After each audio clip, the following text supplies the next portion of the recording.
Thanks, Sean. I will mute.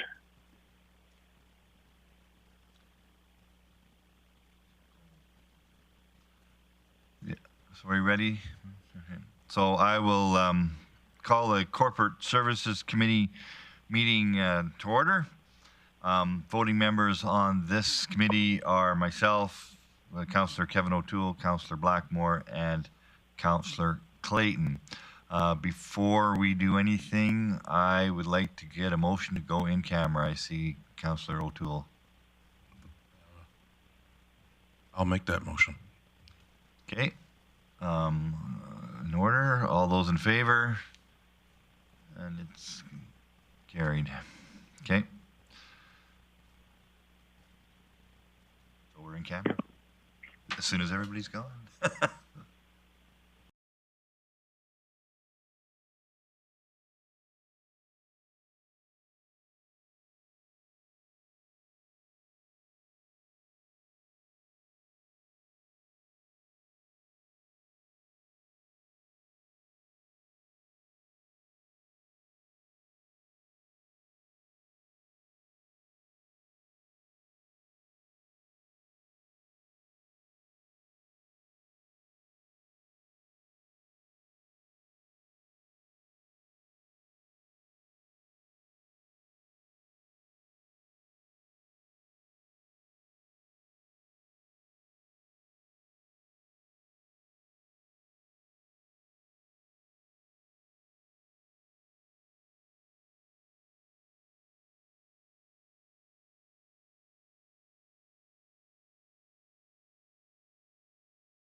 then be fed back to council for consideration. Perfect. Thank you.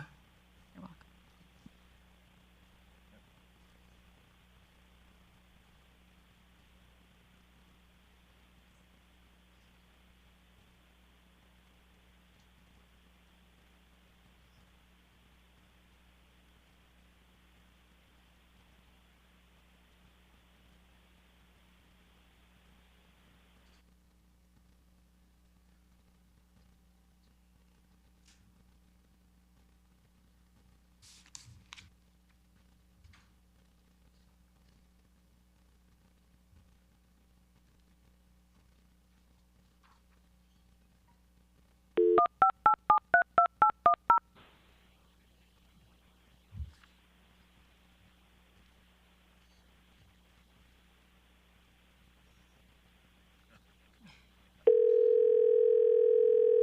The number you have called cannot be completed as dialed.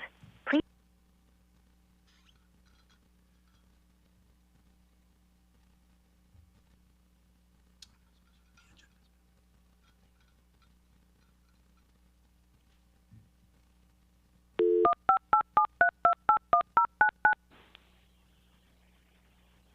Welcome to Zoom. Enter your meeting.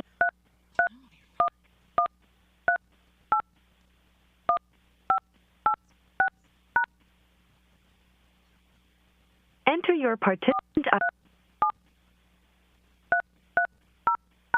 You are in the meeting now. There are 7 participants in the meeting. Yeah, because Tanine's here. I think she could answer your question on behalf of municipalities. I just wanted to Councillor clarify. Thiessen, your mic is open, Councillor Thiessen. Yep, sorry. That's okay. Okay, so next on our agenda is the unaudited financial statements. So I will call on Ms. Wigway. Yeah, thank you. Thank you, Chair Learners. So I'll assume that you've all reviewed the report and just highlight a few items today, followed by the recommendations from administration.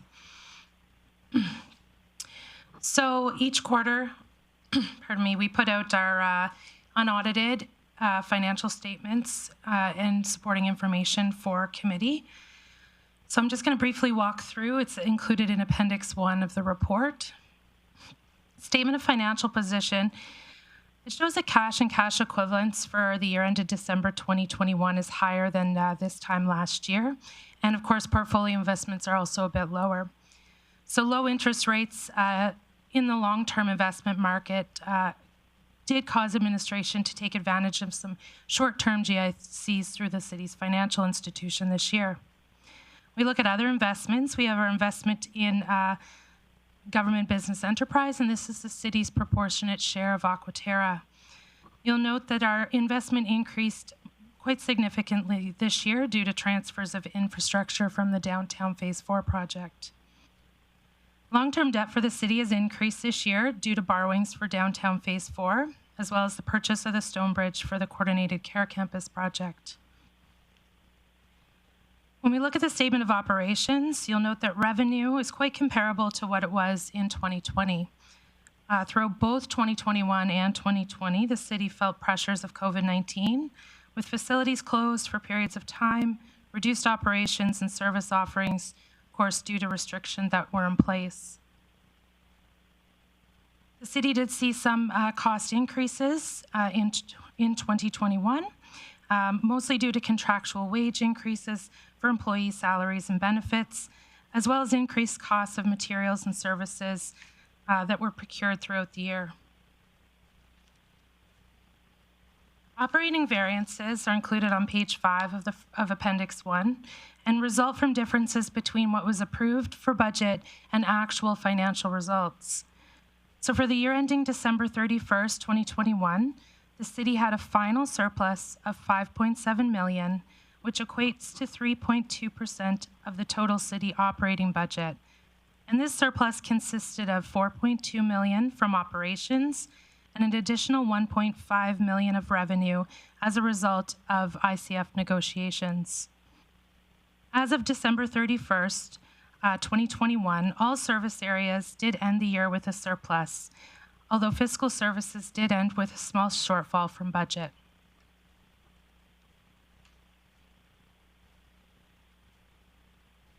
when we look at long-term debt for the city, we continue to pay down debt and, as I mentioned, funded 2 projects this year. So long-term debt at December 31st is $139.6 million, and we are well within the legal debt limit at year-end, with approximately $76 million remaining at Council's policy of 80% the legal debt limit per the Municipal Government Act. During the last quarter of 2021, there were 5 tenders awarded over $250,000. These were for materials, services, engineering projects, and software. So to conclude, I'll just review the recommendations from administration. Administration recommends that committee receive the unaudited financial statements and supporting information for the year ended December 31st, 2021, and 3 motions as well. That committee recommend council approve transfer of the 2021 operating surplus of $4,262,127 as outlined in the report, and that committee recommend council allocate $1.5 million of unbudgeted ICF revenue received in 2021 to the Financial Stabilization Reserve. And finally, that committee recommend council transfer sufficient funds from the Financial Stabilization Reserve to achieve a 0% change to municipal residential property tax for 2022. Thank you. Okay, there's a lot there. Questions? I see Mayor Clayton on the queue. Thanks, Chair Lenners. Can you tell me, Ms. Whiteway, the ICF revenue, this is the proactive revenue. Remind me again when the first regular scheduled payment comes. Is it October of 2022? We did receive 1 payment for 2021, yes, Yep. and then we will get another one in October of 2022. And you'll then follow suit with putting that in financial stabilization, or will you come back to council for where that'll go? Through the chair, it's as it's unbudgeted for 2022, it will again appear at year end and come forward to committee. Okay. I like the stream here in regards to putting it in financial stabilization, but council, just so everyone's aware, could put it wherever they want. But if there was another reserve that wasn't financial stabilization, did you have another recommendation? For the entire 1.5 million? At this point, I think that our reserves are quite healthy, and that would be the first choice for where to put the 1.5 million. And I guess my only thought is, with putting it there, it kind of lends to the fact that it's going to stabilize financial operations. If council had other considerations for it, say we wanted to build a new splash park, for example, is it awkward then to take it out of financial stabilization to build a capital asset? Through the chair. So council does govern the reserve policy, and with the financial stabilization reserve, you can move money out as you choose, and we are within the thresholds that are determined in that policy. So it's definitely something that could be considered. Okay, thank you. Further questions? Mr. Councillor Bressy. Great. Thank you. Could you just remind me again for recommendation 3 to transfer sufficient funds from the Financial Stabilization Reserve to achieve a 0% change to municipal residential property taxes? How much is that again? Through the chair. In order to have a 0% on the residential taxes, it'll cost approximately $800,000. Great. Thank you. Any further questions? Okay, so it looks like we have a host of motions here that we need to bring forward. Councillor Blackmore. I would move that committee receive the unaudited financial statements and supporting information for year ending December 31st, 2021. Okay. Motion's in order. Any further questions? Seeing none, call a motion. All those in favor? I guess. Yes. Do it this way. That is carried. second motion? I would move that committee recommend council approve the transfer of the 2021 operating surplus of $4,262,127 as follows. $734,800 to future expenditures reserved for RCMP retro pay. $500,000 to the future expenditures reserve repay community community safety project, and finally that the 3 million. Apparently my bank account's not big enough because I can't get my tongue around these numbers. $3,027,327 go into Council Strategic Initiatives Fund through the future expenditures reserve. Okay. Questions or comments on that? Seeing none, call the motion.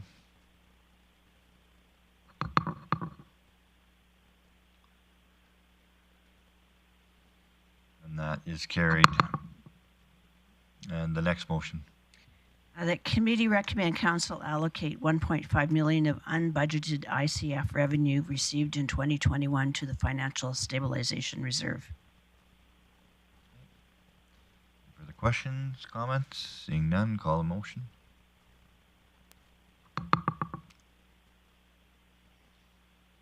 And that is carried as well. And the last motion.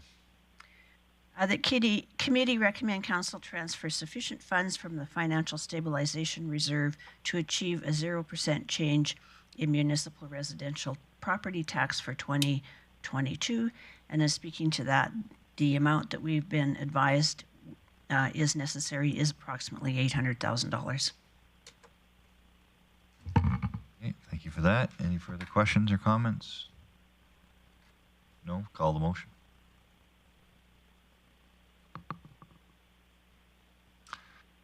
And that too is carried.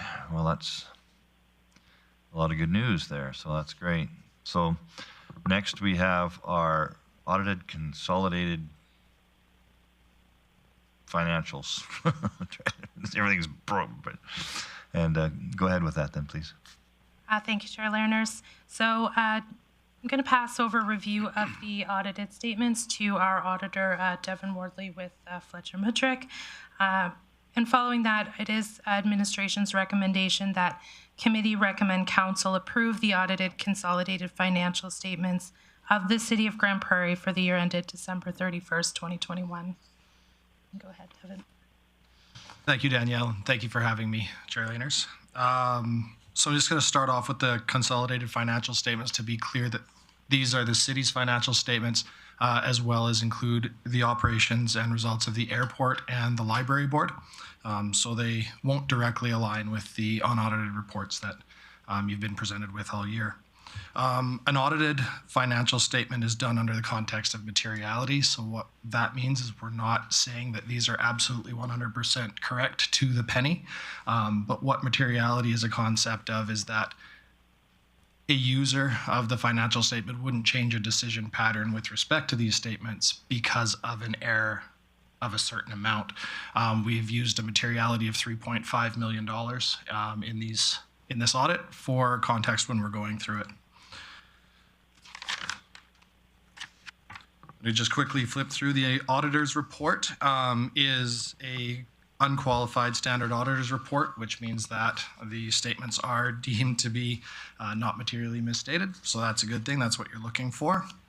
The consolidated statement of financial position, Ms. Whiteway touched on a lot of the points that stand and hold here. Portfolio investments being down because the money is held in cash and savings that way.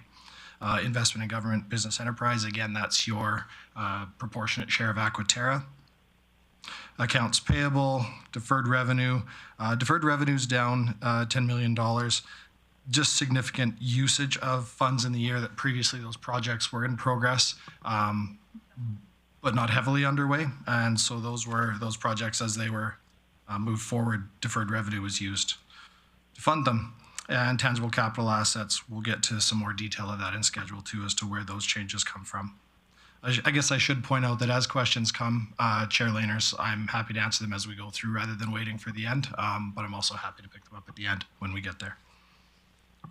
The consolidated statement of financial activities, this is your income statement. From a budgetary perspective, our operating revenues were very consistent with budget. Expenditures looks quite different. The 192 million of actual expenditures versus the 166 budgeted is highly driven by amortization of your tangible capital assets, where that's not a cash expense and the city doesn't budget for it.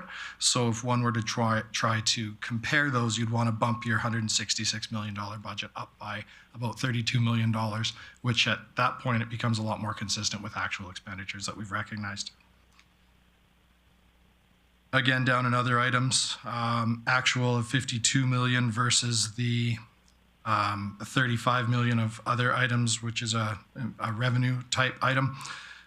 Big changes are that there's no budget for contributed. Sorry, I'm getting some feedback to lean back a little bit. 5 million of contributed tangible capital assets. Those are assets that are constructed by others and then upon their completion transfer to the city to be under the city's control. So money the city doesn't spend on those, they just acquire control of those assets when a developer finishes a project, as an example. So not a cash item, so not budgeted for. And then subsidiary operations is the other big change between those. The 14 million that's showing as actual is the equity share of Aquaterra's earnings that come into these statements, whereas the $3 million budget is the expected cash that comes in from Aquaterra dividends. So the budget does not align necessarily with accounting standards. That's fine, and that's intentional, and that's known. There's no way you can necessarily budget for your share of Aquaterra's earnings for a year. It's better to budget for the cash so that you know what you have to use to your operations. So that would just be the explanation of where actuals are out of alignment from budget to help bring it back to to reality, or reality, accounting standards. That's my reality. Consolidated statement of changes in net financial assets. So about halfway down this is where we get to jump back and forth a little bit. Halfway down the consolidated statement of financial position is the net financial assets at December 31st. This statement here, the consolidated statement of changes in it, brings you through the algebra of how we have increased our net financial assets from 131 million to about 140 million over the course of the year. Highly driven by changes in tangible capital assets. So you use financial assets to purchase and acquire and dispose of tangible capital assets, and that's what drives your net financial assets. For some context in the corporate world, this would kind of be your working capital. Consolidated statement of changes in financial position is more of your statement of cash flows. So it again is running through an algebraic exercise to run through how did we have 157 million of cash and portfolio investments last year? How did we get to $161 million this year? So it just runs through those changes in all of the different places that cash has gone through the year. Schedule 1 is the statement of changes, the schedule of changes in accumulated surplus. So what accumulated surplus is your retained earnings. It's your assets less, your total assets less your total debt. It's broken up into buckets because some of that money can be used and some of that money isn't actually money. It's tied up in equity in different things. So where I'll start with that is equity and tangible capital assets. This is analogous to your home with a mortgage on it. You can't necessarily access the equity in that, but it's still part of your wealth. That's exactly what equity and tangible capital assets is. It's your assets less the debt that's used to acquire those assets. Equity and investments, again, this is your equity that you have in your investment in Aquaterra. So that uses up a fairly good chunk of your accumulated surplus. The rest of that accumulated surplus then is broken down between unrestricted surplus and restricted surplus. Restricted are the reserves that council has put into place. So what those reserves represent, that's your savings account where council has directed money to be used for future projects that may or may not even be known right now, but you're putting money away for things that are on the horizon or that may arise. You know, we touched on, or Mayor Clayton touched on the financial stabilization. That would fall within your restricted surplus. We don't know what we're going to use that money for, but we're going to need it someday. And then the unrestricted surplus then is your fund money. That's what you can use, just use it as you see fit at any point in time, typically driven by your budget. Schedule 2, the consolidated schedule of tangible capital assets. This takes your tangible capital asset number of $730 million and breaks it down between the different types of assets that you have. So it just runs through, again, the beginning balances through the different changes that happen in the year to get to your ending balances. And so this picks up some major projects like the acquisition of the Coordinated Care Campus, Trails, Parks and Paths, Downtown Rehab, Highway 43. It brings in the fleet purchases, the new buses, and all of that fall into their different categories here. Assets under construction, just to highlight what that is, those are projects that aren't yet complete at December 31st, so we don't want to put a half-constructed building into buildings. It's not available for service, it's not available for use yet, so it lives in assets under construction until the point at which it's complete, and then it would fall under the transfers line and move over to buildings and come out of work in progress. So just so that you're aware of what that particular column is all about. Schedule of property and other taxes, you'll see that for the most part it's right on par with budget and expectation.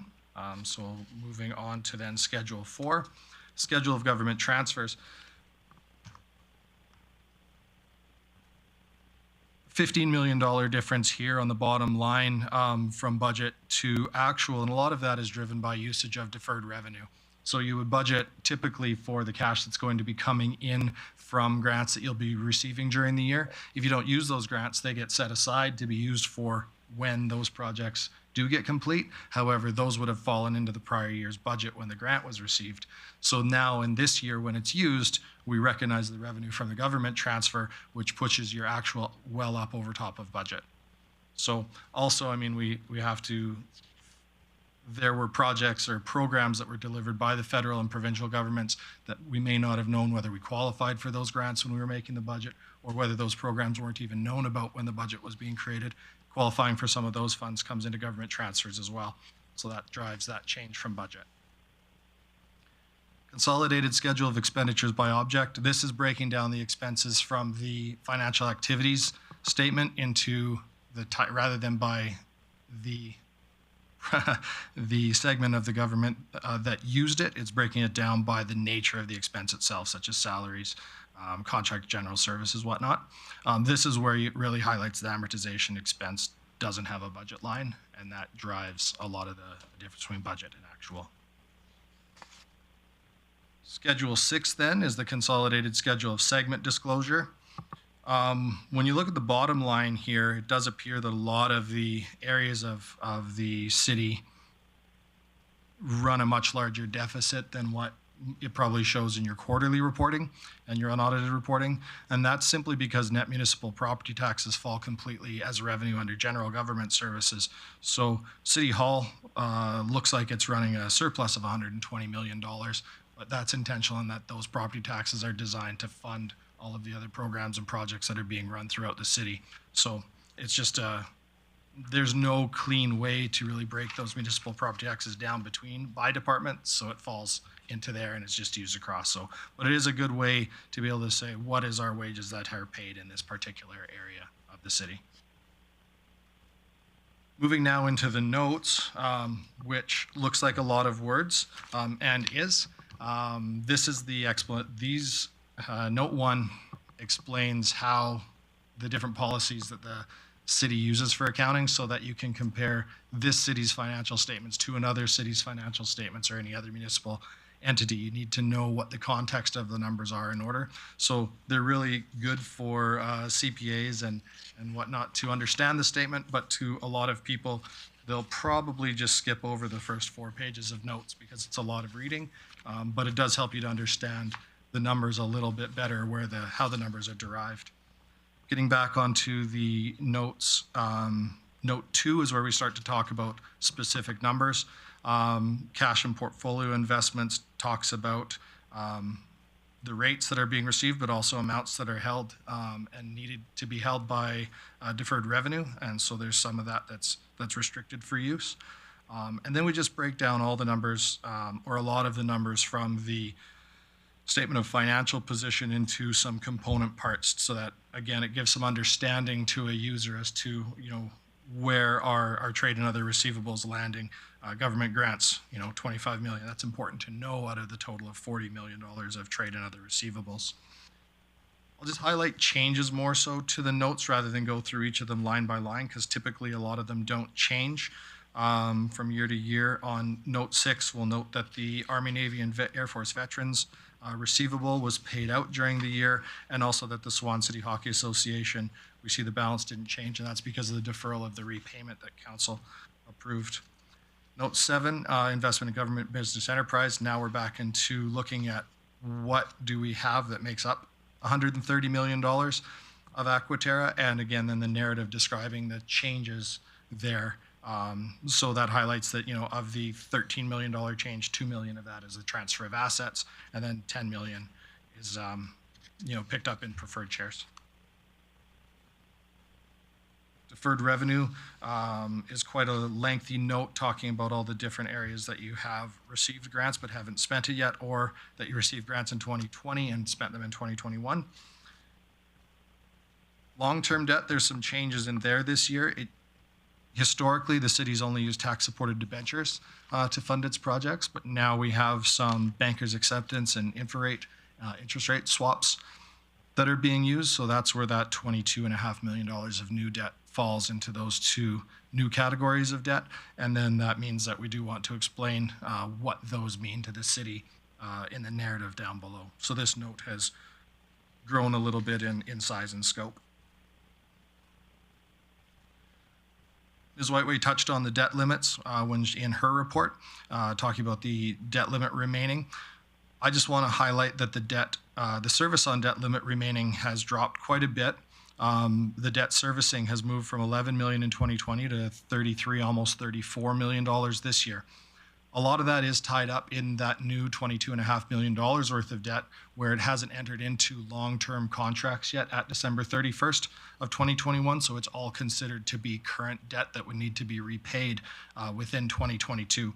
Of course, once those enter into an interest rate swap and become a long-term loan, they'll fall out of the debt servicing, and then you'll just have the annual repayment required that will fall in there. So we would expect that in 2022, the repayment, the servicing related to those two debts will fall down quite a bit, and we'll be probably back into the $11 or $12 million range unless we enter into new rate swap agreements. Equity and tangible capital assets looks like it gets beat up on quite a bit. We talked about it in our previous schedule. This breaks it down into some different component parts as well, so that you can see how that equity is derived. Note 14, restricted surplus, is the same, breaks down the reserves into the different separate reserves that council has under their care, as well as the library and the airport's reserves that they have. We do have a subtotal in on the city so that you can see what of that is reserves that this council directly impacts without going through other boards. Salary and benefits disclosure on note 15 is mandatory disclosure, and so you get your name in print, and there it is. Employee future benefits talks about the different pension plans that the city is subject to, multi-employer plans, as well as the firefighter supplementary pension plan are all discussed in detail there. Note 17, subsidiary operations. So I suppose that a fair question would be, we're consolidating in the library in full, we're consolidating in the airport in full. Why is Aquaterra treated differently? Those other two you deem to control 100%, so we just pull their numbers into these statements as if they're yours. Whereas with Aquaterra, it's a 70% ownership, and so we don't control it directly. So it's treated under what's called an equity method. So we have your proportionate share of Aquaterra drawn in more as an investment in an enterprise rather than a completely controlled organization. If you had 100% control of Aquaterra, then it would be accounted for more so like the library and more so like the airport. So this breaks down your share of their balance sheet, your share of their operations on that equity basis, and then we disclose the dividends as well as some detail regarding the landfill liability, the long-term liability related to that. Related party transactions are disclosed as required. Funds held in trust. This is money that you have that isn't disclosed within, so it's not included as part of cash, but it is cash that you have within your accounts that's held on behalf of others. So facility deposits, advance ticket sales, community funds, and endowments, things of those nature. Financial instruments. This is a note that just gives a little bit of discussion with respect to different areas of risk that the city may be subject to, credit, interest, those types of things. So that's disclosed there. Segmented disclosure, this reflects back onto the segment disclosure schedule and just gives an explanation of what each of those areas of government are and what they're comprised of. Budgeted to annual surplus. If we were to look back at the statement of financial activities, we would see that our budget doesn't appear to be balanced on that statement, whereas you passed a balanced budget. We recognize that. This is an exercise to bring back the budget per the financial statement to the $0 balanced budget that was passed. So it just takes the accounting standards and reverts them back to the budgetary standards that you use. Contingent liabilities, commitments, ongoing pandemic. So those are just some different things that we highlight for users. And then the comparative figures, that note just shows that once in a while a minor account is found that may be mapped in an incorrect place, or we need to move it around this year and we want the comparative to move to a different place on the statement as well. Not a material impact. If it were a material impact, we would actually have to actually restate the prior year financial statement. So this just is an indication that some numbers may have moved around a bit to be housed in a better location on the statement. I suppose that would be my Coles notes, Mr. Chair, on the statement itself. Happy to field questions if there are any. Sure. That was a lot to chew on. Councillor Blackmore. It is a lot to chew on, and for the citizens who live in Grande Prairie, they only have one question that they want answered, and that is the city in a financially healthy but relatively neutral position, and is our money well managed? Through the chair, there's elements of that question that I can definitely comment on professionally, but a lot of that would also be opinion. But I think that if, as the council, you want the best way to be able to answer that question, I would direct those questions to the statement of financial position, and again, looking at the net financial assets. The city has net financial assets of $140 million, which is good. You don't want to be underwater with respect to your working capital, so you have a healthy float if you want to look at it that way. And then the next step I would say would be when you look at your accumulated surplus, you'd want to look at what you have in reserve. If we have too much equity tied up in capital assets, if we have too much equity tied up in investments, and by investments I mean Aquaterra, money that we can't just sell and obtain it in cash, then you're not in a great shape. It would be someone that's house poor. And that is not what these financial statements look like. We have on Schedule 1, restricted surplus of almost $117 million.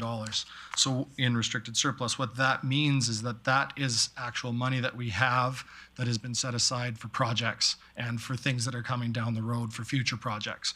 We also have unrestricted surplus of $33 million, which is a general slush fund that you can access if something were to arise.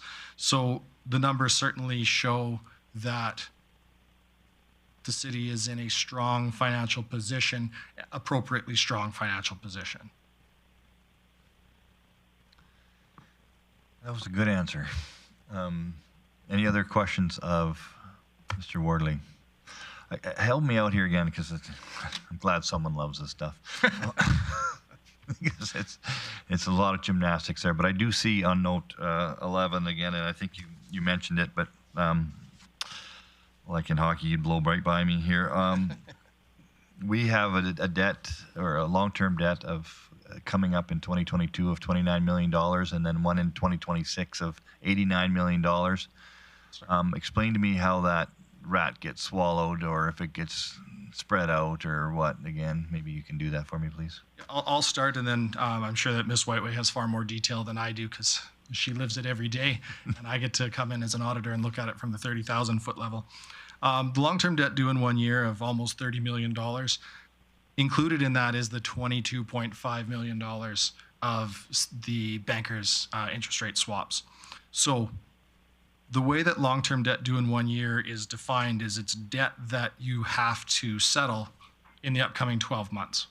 So because these interest rate swaps came due and come due for renewal after I'll December. pause that for a second. What's an interest rate swap again? Sorry. I'll defer that one to Ms. Whiteway. Okay, through the chair. So I'm not going to get into all of it, but simply put, we borrow short term and then we swap it for long term with the interest rates. So, for example, during the downtown project, we took a shorter term loan, which allowed us to just draw as we needed cash flow. It times great for managing cash flow through a construction project. And then we've purchased, for when it's completed this summer, our interest rate, and it'll be swapped into a long-term debt like you're used to seeing. It was more competitive than our normal rates with Alberta Finance, as well as allowed for some flexibility for cash management. Okay, that makes sense. And so then back to the technical side of that is because if, say that those short-term loans, then the project gets complete and it's converted into a long-term loan in August of 2022.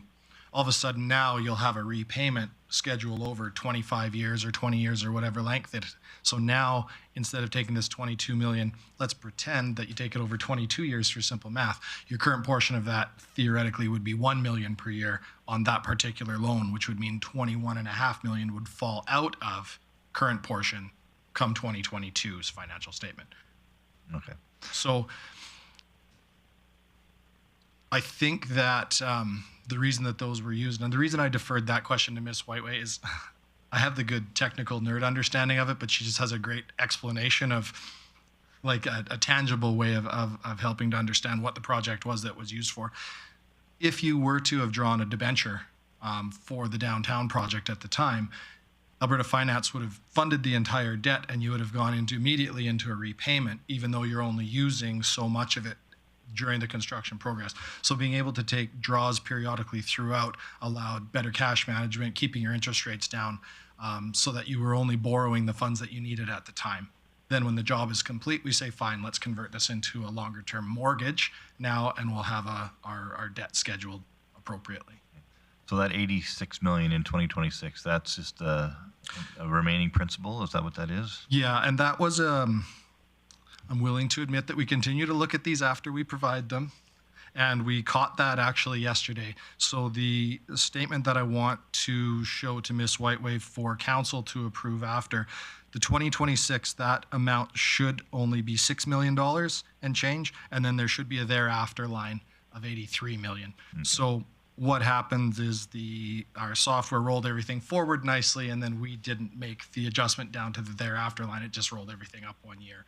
So that was a number that was a hangover from last year's financial statement and made it through many layers of review and then got caught yesterday. So we'll probably be expecting a small discount in fees then for that. Just kidding. Yes. Since we were out about $6 million, I'm sure that that's the discount you'll be looking for. Any other question? I think Councillor Clayton. Okay. Great. Well, thank you for that. That was good. I'm just trying to get back to my world here. Okay, go ahead. Move that committee recommend council approve the audited consolidated financial statements of the city of Grande Prairie for the year ended December 31st, 2021. Okay, any questions on that? I'll call the motion.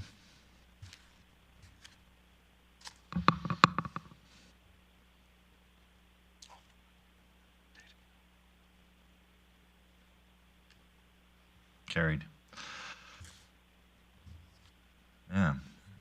So. Chair Lanners. Yeah, go ahead. I'd like to make a motion that committee move in camera. Sure. Sounds good. Can we get a vote on that?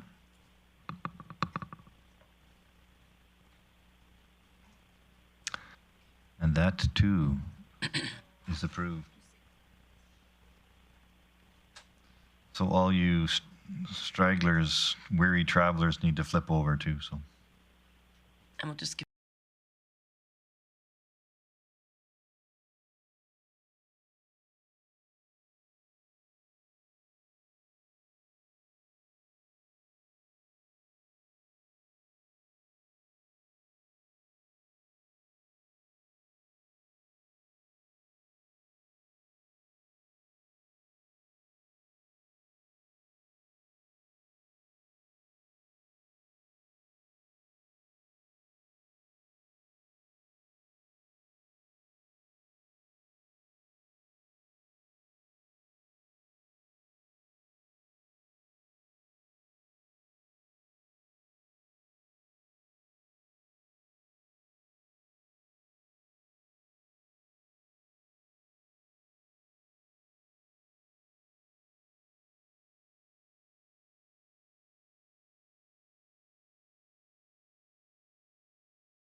Goodbye.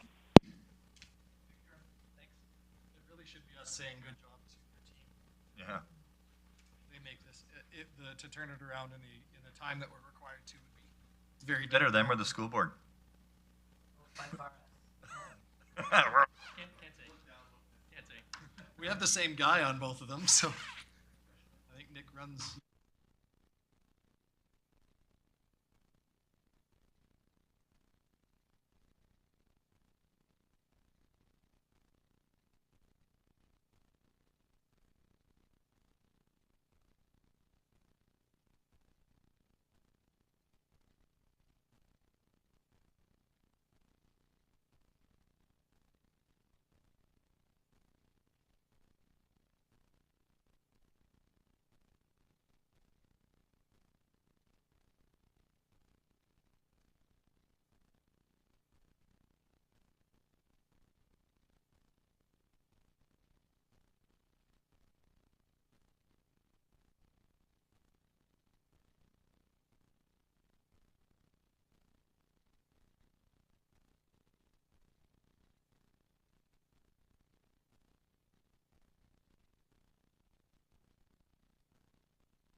We're ready? Okay. So we've come back out of camera, and now we are going to number 6, other business. I don't see any other business or correspondence. Okay. Fletcher Music Financial. Let's just see here. Is there a motion on that? No. Go ahead, Kinza. Thank you, Chair Director's Landers. trim. Thank you, Chair Landers. So as noted earlier in the presentation, the MGA requires that entities that are under the control of the city, the financial statements are consolidated with the City of Grande Prairie's audited financial statements and presented back to Council for information. So my recommendation would be to accept the correspondence for information. Thank you.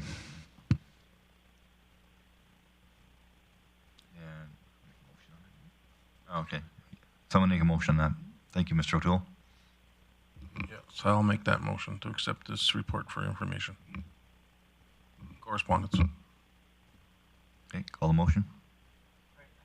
Oh, go ahead, Mayor Clayton. Thanks. On the motion, just for some information, Director Glavin, can you remind me, does the Airport Commission have a policy or a bylaw in regards to the amount of money that they are allowed to have in reserve? Thank you, Chair Landers. I believe that they do have a restricted and unrestricted reserve that prescribes how each reserve is spent, and I believe there is a policy, although I don't have that offhand. We'll just assume that the audit correlated it, and okay. All right, thanks. Okay, so we have the motion. I'll call the motion.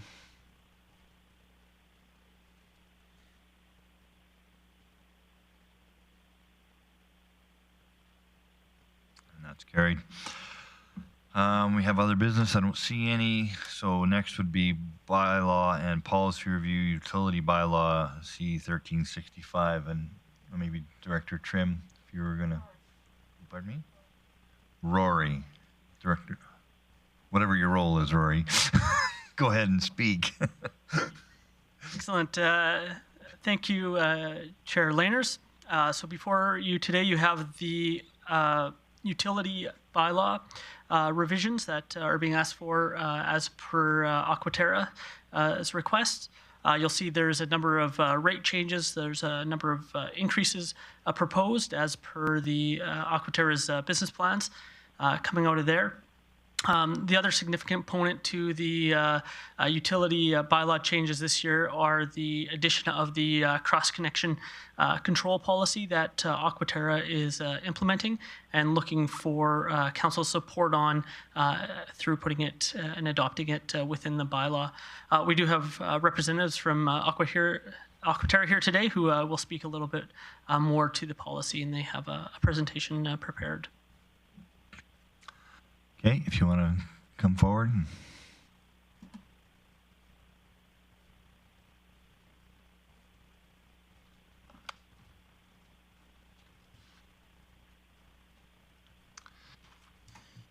We can start by introducing yourselves. I think we know, but people online don't, so go. Sure. Thank you, Chair. My name is Vaughn Bend. I'm the CEO of Aquaterra. My name is Jeff Pieper. I'm the CFO for Aquaterra.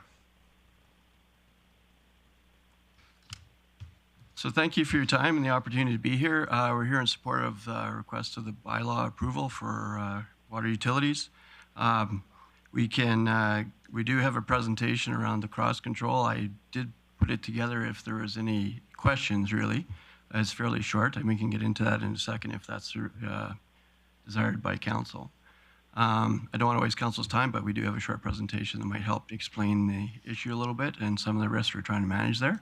But before I get into that, at council's request, and what I'll do is I'll just ask Jeff to just go over kind of high level how we put together our business plan, and then just talk a little bit about the rates, and then obviously we'll answer any questions that you have. Jeff? Okay, thanks, Vaughn. Our business plan, really, this is a process that's taken us about a year. We started back in May of last year developing our operational budgets and developing our capital plan. September, we reviewed this with our Audit and Risk Committee. We brought the presentation to shareholders in October for feedback, and we received final board approval in November. After that, we distributed our business plan, and that leads us to these bylaw changes and revisions. Aquaterra is based on a full cost utility model, which means that in our rates, we cover our operating costs, depreciation, and a return on equity and debt component to the rates. This creates a revenue requirement. We then match that against the forecast of volumes and develop our rates.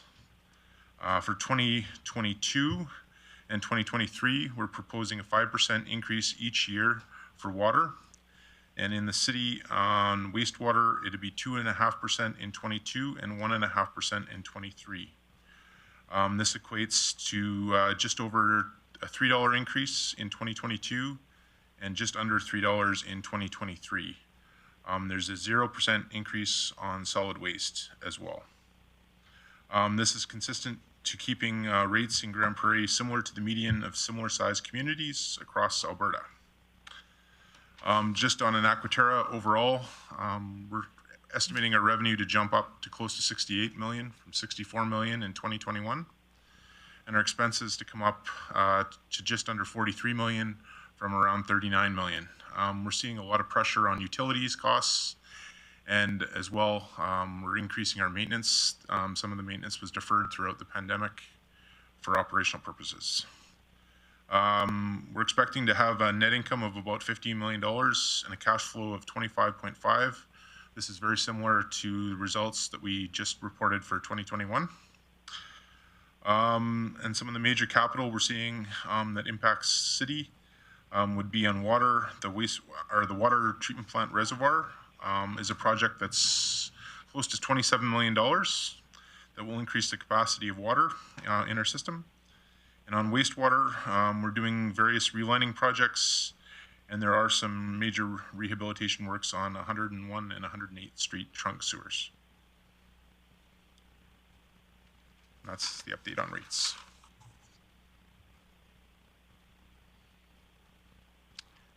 So how would you like us to ask questions at this stage, or you want to wait till they're finished, or what's your preference? I think since the cross-connection control is new, I think maybe what we'd do is just answer questions on the rates first, and then to answer any questions after. If the council does want the presentation on cross-connection, we can answer questions then. Sure. Councillor Bosch. Thank you for coming today. I just am curious. It's 5% this year, 5% next year on the water. Where do you see that going you know, extrapolated into the future years? 5% has been a bit higher than what we've previously seen. It's typically been in the 2.5% to 3% range, and assuming inflation comes under control and there's not a lot of major capital projects, I expect that to be the more normal long term. Okay, thank you. Councillor Blackmore. These numbers are not in our report, but you did raise them. So your revenue is 68 million and your operations was 38? 43. 43. So the difference between those two numbers goes where? There's also interest expenses and dividends on top of those expenses that I didn't include. These are operational expenses of 43. So on top of those expenses would be interest, dividends payable to our shareholders. So the end result is at the end of the year, you expect to raise 68 million and spend 68 million. No, we'll have a net income of 15 million. And what do you do with that? Where does that go? It gets paid out in dividends, and it gets allocated to reserves for capital replacements. And okay. Business. Being paid out in dividends is the same as it's expenses. It's going out. Tracking our expenses in our income statement. Okay. It's after. Okay. I just, you know, if I was Joe Blow on the street and you told me that you were bringing in 68 million and spending 38 million, I'd be going, whoa, wait a minute. So I'm not sure that that's probably the best explanation for you to give us. I think people need to know that they're closer to a neutral position. And they're not just lining Aquaterra's pockets, which is what they all feel. Good comment. So yeah, so we out of the 68 million, Jeff just mentioned that the net income is $15 million out of that, and a cash flow of 25 million. So we're required to, as part of our agreements, to provide dividends to the shareholders, and that's what we do. So that takes up, for generally speaking, $4 to $4.5 million a year.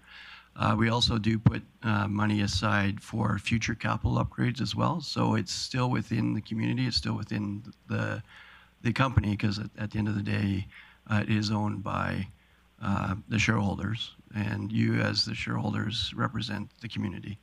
So essentially, what we're capturing is value and bringing it back and putting it into Aquaterra, which is owned by the community.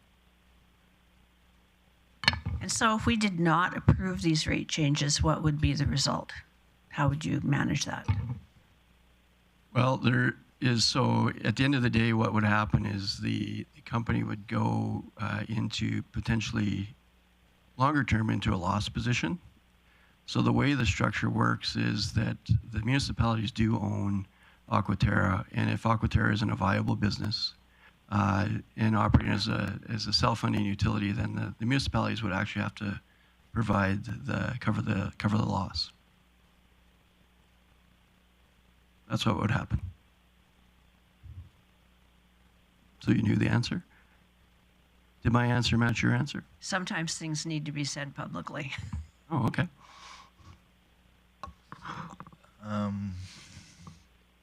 Questions?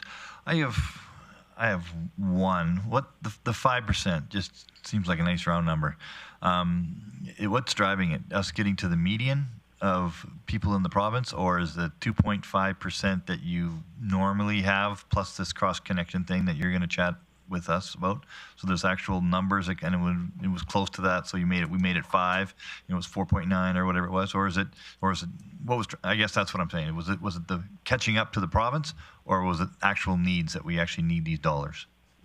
It's based on actual needs. We're definitely seeing increases in our operational costs, and the increased capital spending as well with the water treatment plant reservoirs does increase the return on equity requirements in the model as well.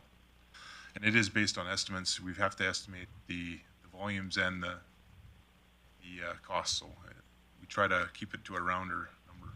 It's in that range. So when you say return on equity requirements, is there a mandated requirement like the other franchise utilities that we have, a gazillion dollars in assets and we need 5% return on our gazillion dollars, or is it, did we write those rules, or is that your board rules, or is that a government rule? I don't know. Help me out. I'm new to this game, so. Sure. Go ahead. Yeah, on the return on equity, we do our actual debt costs, and then equity, we use the AUC prescribed rate of 8.5%. And on no cost capital, we use a rate of 1%. So that 8.5%, that doesn't include any depreciation. That's above and beyond. It's above and beyond. Above and beyond. So that 8.5, in the case of ATCO, it goes into shareholders in Ron Southern's pockets, and in our case, it comes back as dividends. It comes back as dividends as well. Is that? Comes back as dividends or retained cash in Aquaterra that's used for future capital projects. Okay. So that 8.5, you're using that model, but it is a bit arbitrary.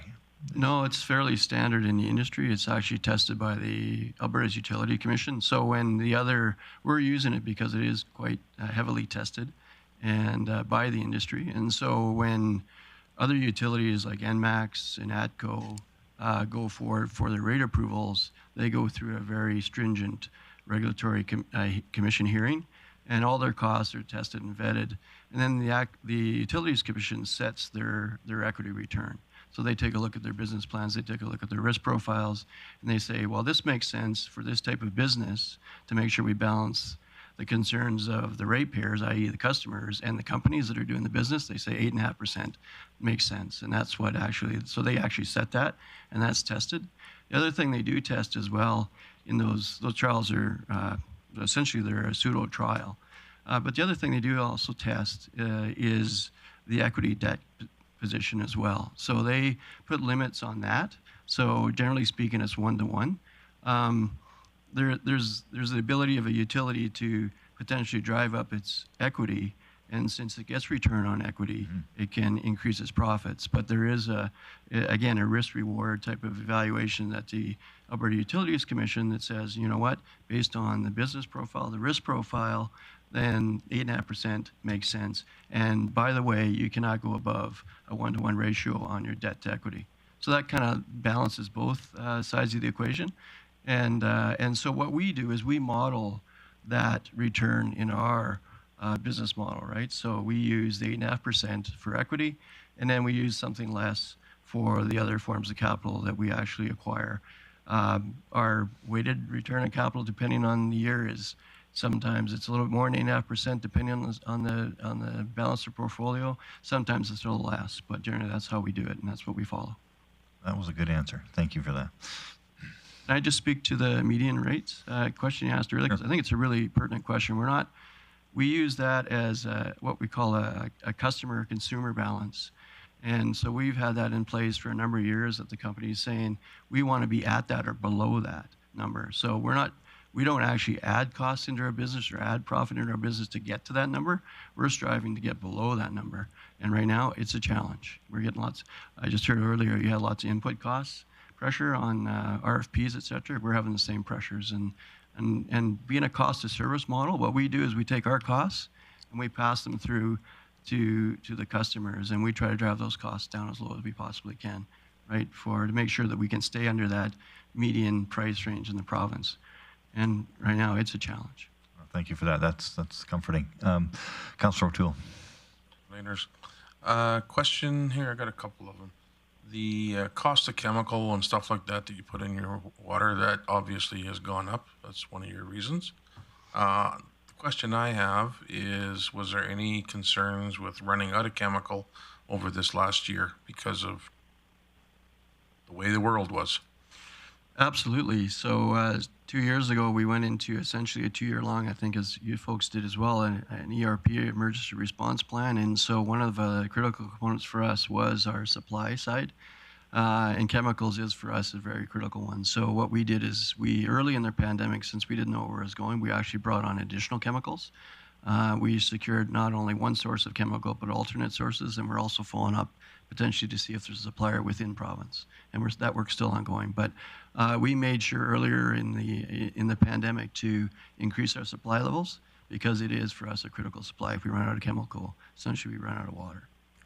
So is that a rail system or trucking, or how does the chemical get to you? Final delivery is trucking, and I'd have to get some more information on you where if we're picking it up in a rail depot or not. I suspect we probably are, but we're getting it from a bulk distributor. Part of it was curiosity, and part of it was some people were asking where we were at, and was it dangerously low at any given time? So I'm happy to say no. Thank you. Any further questions? Anybody online? Don't see anybody asking anything. Okay.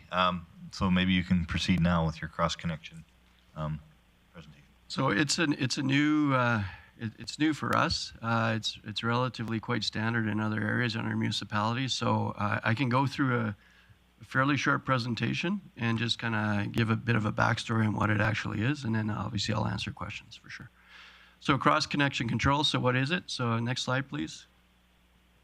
So essentially the purpose of cross connection control program is to prevent the contamination of the water supply and a potential public health hazard by ensuring all connections to our water system, to Aquaterra's water system, are complying with code, standards, and regulations in place. So essentially what we're concerned about is when we say cross-contamination, it's contamination essentially from a customer site back into our water supply that now can be distributed through all customers, okay, and on all sites. So here's a quick little example. This is something that actually happened in the States. So what a cross connection is really, at the end of the day, what it is you'll see in the top little bubble. So what you have here is you have a kind of a standard distribution system. You have a number of residentials on the water distribution system, and you actually have an industrial customer on there as well, which in a lot of cases is quite common. What tends to happen is what a cross connection is ideally, so you'll see our blue water mains coming into the building. And so anywhere our water lines go into a building or a facility, whether it be industrial, commercial, or multi-residential, which are really the higher risk areas, is a potential for a cross connection. If you look at the actual bubble, you'll see it's a blow up of what's going on inside in that pesticide chemical company. So you see the water line coming in from the left. It joins up into their process. It actually, what they're doing is they're taking potable water, so essentially would be our water, and mixing it with their chemicals to produce a product. So if you take a look at it, it's a direct connection into something within their building. And so what happened in this case, this is an interesting one, this happened down in New Jersey. So this was a pesticide company connected to the water system. Our water system is under pressure, and so when we get a water main break, there's a chance that we'll lose positive pressure within our system. And what happens then, there's a potential that if there's nothing in place to stop it, the chemical can actually backfeed into our water system. And that's what occurred here. So you'll see there's a location there with a hole in the ground. You've probably seen those around. You've probably seen some Aquaterra trucks around those holes in the ground, probably particularly the last couple months in the wintertime. So what happens is we lose positive pressure in the system. What happened in this case, because there is no prevention, cross-connection prevention, the pesticide actually backfed into the water system.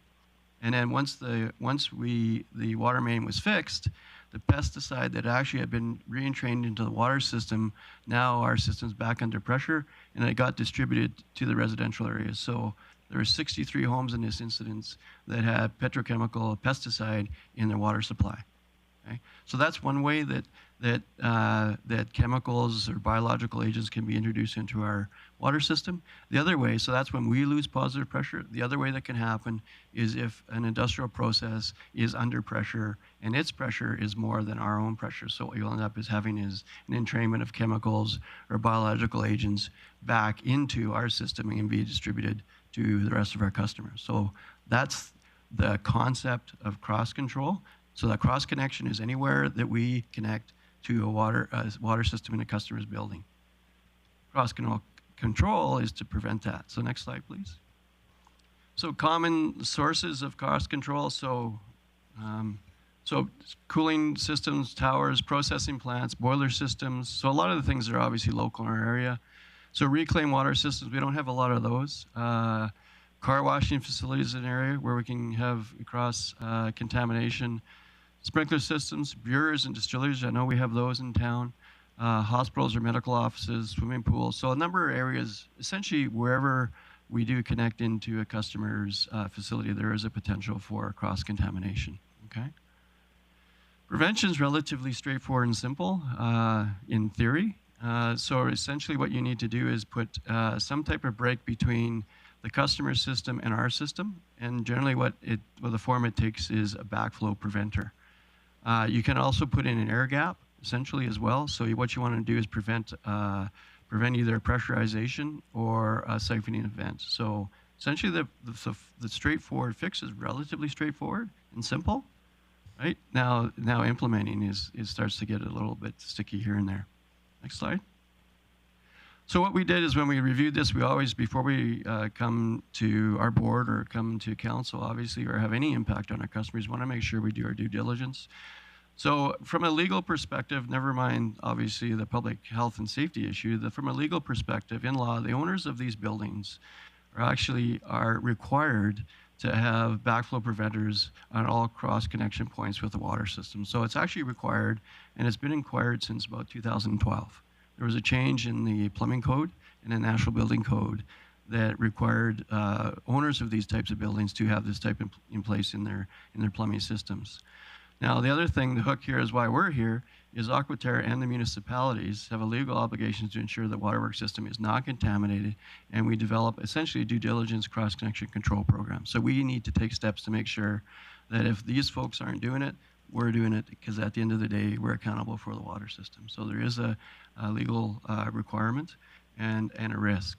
So when we dug into it a little bit further, it ended up saying a municipal council or an Aquitaire officer, which obviously I am, could be held liable under offense under the Environmental Protection Enhancement Act and potentially open to criminal prosecution if the event is serious enough. So that we've had events, not obviously we haven't had any events that we know about, but there have been events in other jurisdictions where people have died because of this. So those are the legal requirements. Now, obviously, you may want to do your own review of that, but that's what we did for outside legal counsel.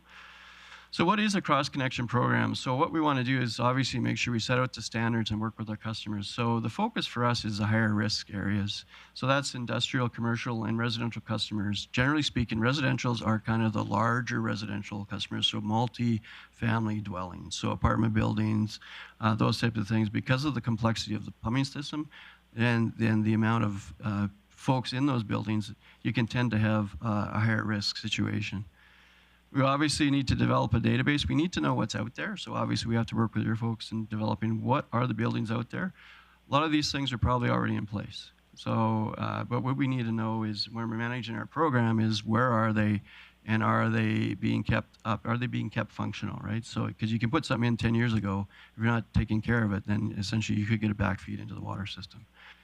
We want to develop a database of certified testers. One of the components of a program is they get tested annually. So this is something that a lot of the jurisdictions, actually most jurisdictions in Alberta are doing. But there is a requirement to make sure when they're installed, you have a certified installer and a certified tester. And then what we want to do is obviously we want to be doing all the work. We're not actually asking to put any work on any municipalities. But what we want to do is develop our inspection program, make sure that the new buildings and existing buildings have these in place and they're functioning. And then one of the unfortunate parts, kind of the less desirable aspects of this program would be to reach out to talk to customers that actually aren't doing it, right? And we want to bring them into compliance, but obviously we want to work with them collaborator. I'm having trouble. Work with them. We want to work with them on this program. Okay? Next slide.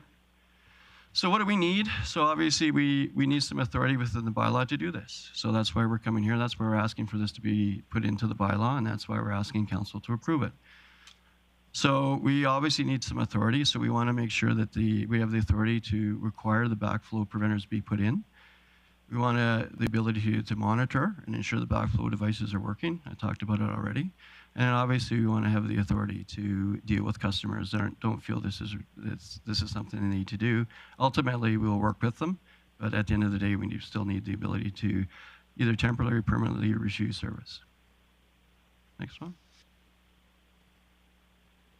I know there's a lot of information here, so I think I got one more slide. So we're in the process of developing an implementation plan in anticipation that this does get approved. We obviously want to review and risk rank customers. There's customers out there on our system that are higher risk than most, and we want to target those individuals and those businesses, those facilities first. We want to establish a point of contact. We want to work with the different municipalities to make sure we're in alignment, and then there is no concerns around communication.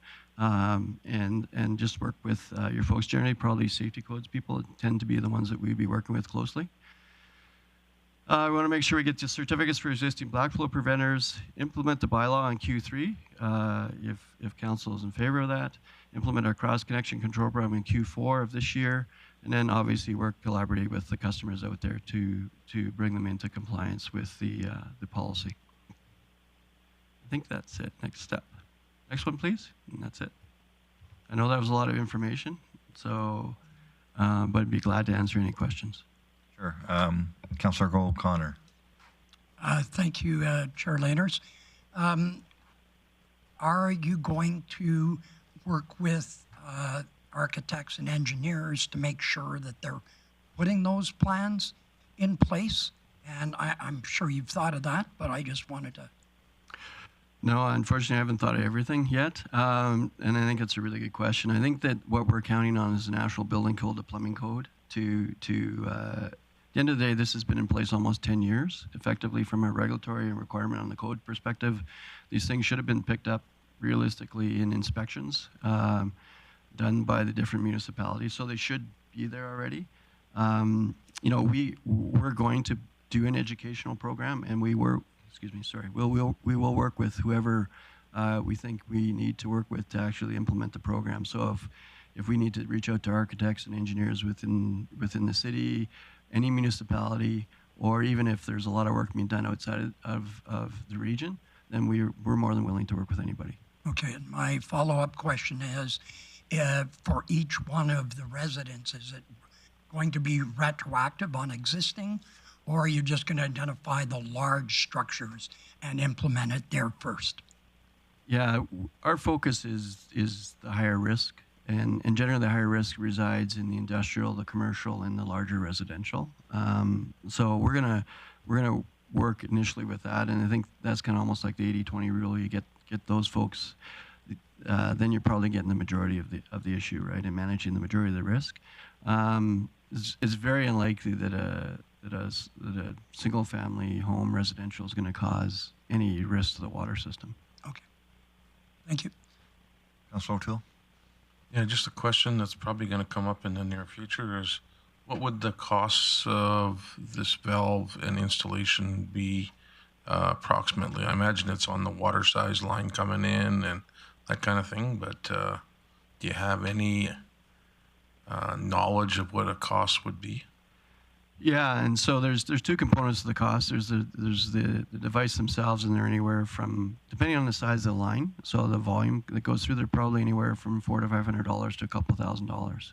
Okay. Now that's talking, the majority of the lines are probably in the $400 to $500 range.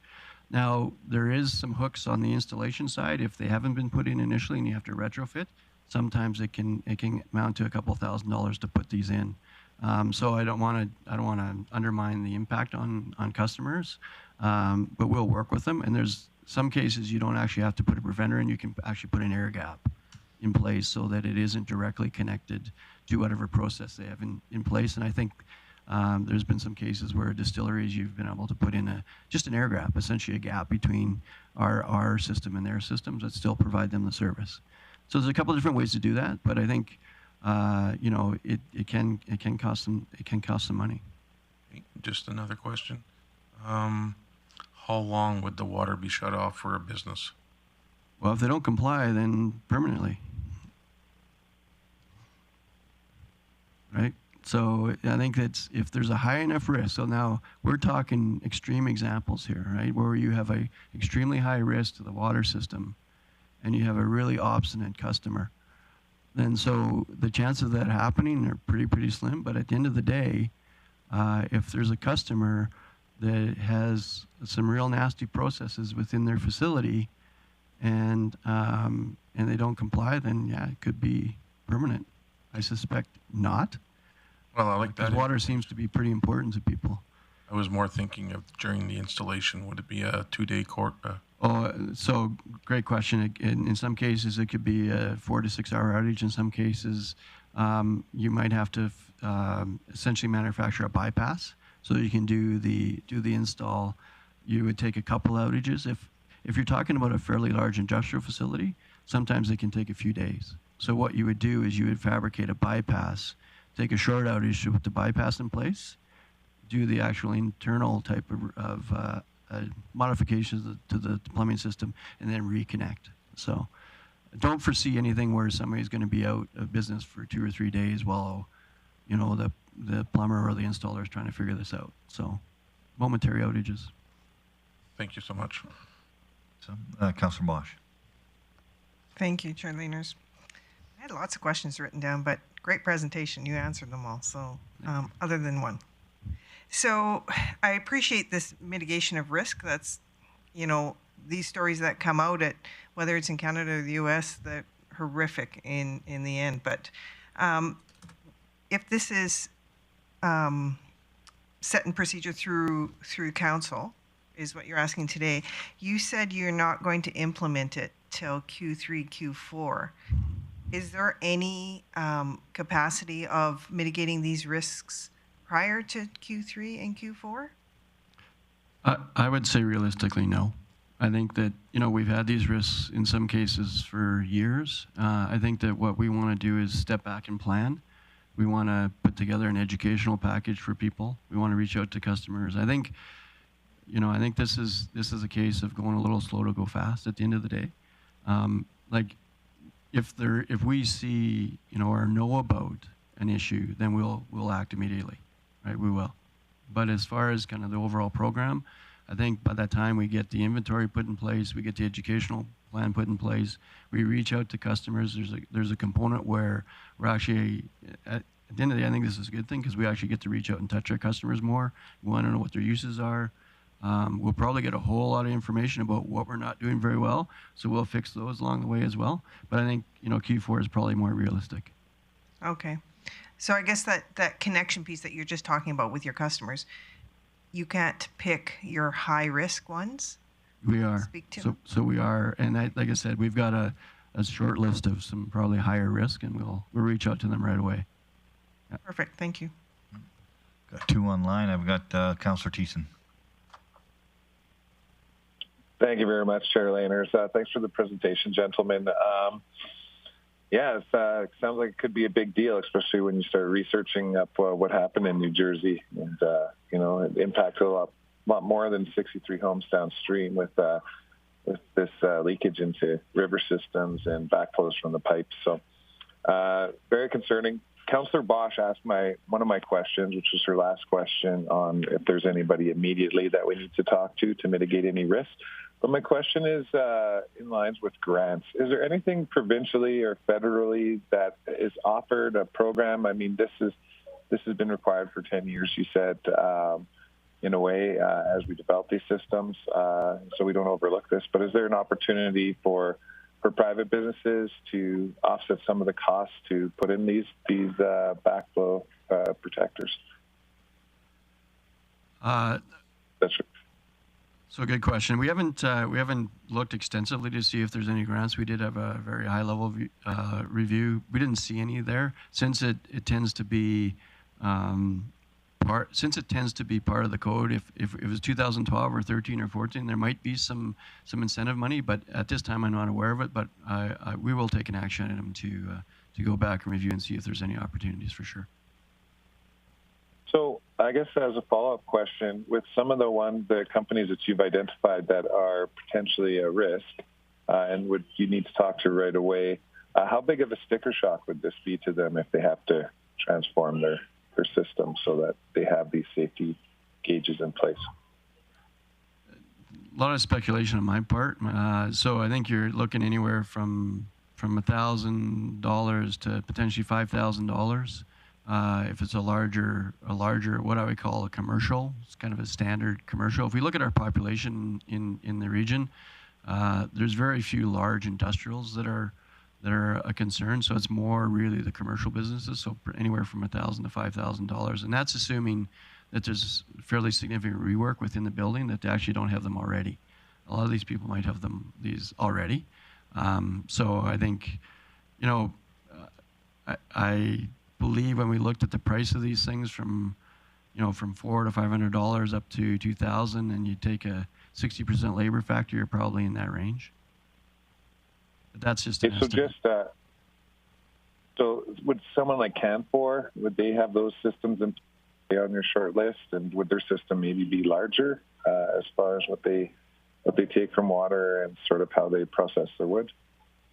Yeah, industrials can be pretty significant investments. I don't want to speculate on what they have or at this point, but I think, depending on where they're getting, and in some industries, kind of split their water streams where they'll have internal process water that they're using that doesn't touch us, and then they'll, more their domestic or potable water system, then we'd take a look at it. But if they're using a lot of water for an industrial process and they don't have these things in place because it's a fairly, it's an older facility, it could be quite expensive. But we'd be working with those folks on a one-off basis. I don't think there's a lot of them out there. Okay. Yeah, thank you. Thanks, Bob. Sorry, thank you. Councillor Berg. Yeah, thank you, Chair Lainers, and thanks, Vaughn. So, Vaughn, my question is you hinted that some of these people may already have these backflow devices installed. I'm just curious, based on your initial research, how many places, ballpark percentage, are already doing this? Is it 25, 30, 50, 80%? So based on past experience, I'd say probably if they have them, there's two components to this. One is you have to have the device. The other one is you have to maintain it and make sure it's certified. You have to have an annual certification, which is a few $100s, depending on the size of the instrument. So I would say have them. The newer buildings, chances are they'll probably have them. So I don't know what the split is. To be honest, that's why we have to do the inventory. The ongoing maintenance is probably closer to 0% are doing it, to be honest. I know a lot of people don't know it. I know when it was implemented in, I know this is a bad word, but it was implemented in Calgary. I had a condo and I had to get mine certified because I had an in-floor boiler system, and I had no idea what it was, and I had no idea I just got a notice from the city. And so I would say that if my experience is representative, is probably 0 people are doing the annual one. Okay. So when you mentioned newer, would that be 10 years and newer? I would say it was implemented, and I'd have to check these facts, but I believe the change in the plumbing code was 2012. So generally it takes a few years before these things kind of work their way down into design, into construction. So you're probably looking at 2015, 2016, realistically, would be, and so take it with a grain of salt, that's an estimate for me. Okay, so bottom line, it's going to be a significant undertaking. Well, I don't want to underplay it or overplay it, but I think it's going to be some work, and that's why we're suggesting that we do it, and we don't push this onto the municipalities, because that's not where it belongs. So we really have an estimate, but we don't know how big this thing is yet. Okay, thanks, Ron. Thank you. I have one question. So if I'm Joe's Pesticide and Ice Cream Shop, and I was built in 2003 before all these regulations came into place, and you're now asking me to put in a backflow preventer, I'm saying I already meet code. Is there code regulations that say no, it's retroactive to, time immemorial? And if you are making me pay for it or put it in, then you're going to pay for it. And if I am going to pay for it, can I put it on my rate schedule as opposed to a big lump sum? So there's a whole bunch of questions tied into that. That's a big, small question. So I think that, there's always grandfathering, a potential for grandfathering when regulations come out. I don't know the particular details around grandfathering in this case. I'd have to, since it's public safety, chances are, anyways, I won't comment on that. I think it's something we'll take away in research if there is a grandfathering piece to this. As far as putting it in, generally speaking, we're not going to be probably not talking. Well, if you're doing selling ice cream and pesticide, we'll probably be talking to you. But chances are we'll be doing the risk ranking, and we'll be starting with the higher risk first.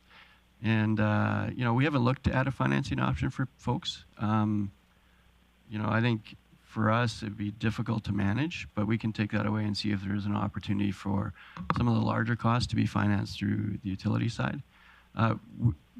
Please bear in mind that obviously to make sure that we're meeting our fiduciary requirements, that we would be charging interest on that as well.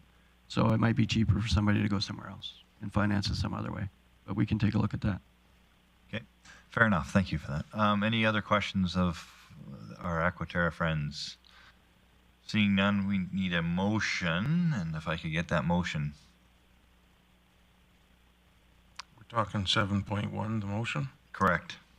I move the committee recommend council give 3 readings to bylaw C-1365C, being an amendment to the utility bylaw. Okay, that's in order.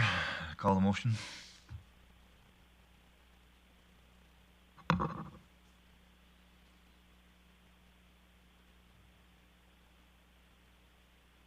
Carried. Next time we have our outstanding items list. I'll talk on. Thank you very much, gentlemen. Director Trim. Thank you, Chair Laners. I'll just note that all of the items, or the 2 items rather, that are sitting on the outstanding items list are on schedule. No changes are required. Okay, can I get a motion? Councillor O'Toole. I move that we leave the outstanding items listed as amended. Sounds good. As presented. Any comments on that? Seeing none, call a motion.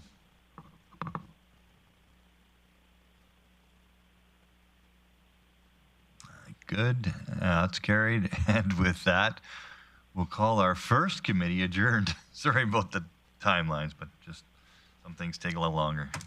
Okay, thank you. Important stuff.